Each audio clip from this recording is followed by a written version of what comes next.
Dear God, bengithi nje angikukhumbuze ukuthi namanje ngisacela mhlampe kuwe sengiyoze ngibe isicefe. Uma kuwukuthi kuwena kuzomele ngibe isicefe lokho kulungile baba Namandla ngoba angikwazi ukuphila ngaphandle kwempumelelo.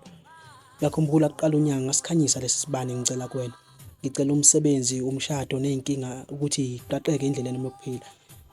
Dear-ke God, namanje ngisacela baba Namandla uma kuwukuthi-ke ngisicefe kuwena mhlawumbe uphendula abathize abakukholwa ngokweqiniso. Nami ngipheke Somandla-ke ukwembuleleke endleleni yami yokuphila nami ngize ngibone indlela yeqiniso okumele ngihambe ngayo wena ezokujabulisa. Dear God, ngikhuleka phezu kwalesi sibani baba Namandla ngicela ungikhanyisele.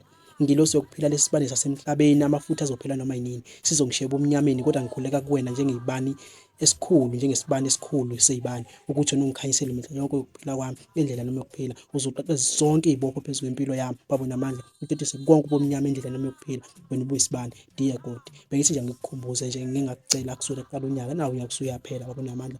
Ontanga bami bashaya amahlombe ngapha nangapha kanti kimi kwenzenjani baba Namandla? Uma kuwukuthi kungenxa yezono zami baba Namandla ngicela-ke uphendule abazali bami ngoba abazali bami bahlezi befisa ubusuku nemina ngiyazi.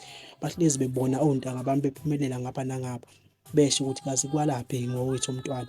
Dear-ke God, bengithi angikukhumbuze nje ngesicelo sami engasicela kusukela kuqala unyaka nawu unyaka usuyaphela kwenzeke lutho. Amen. Imbongi yasedlule.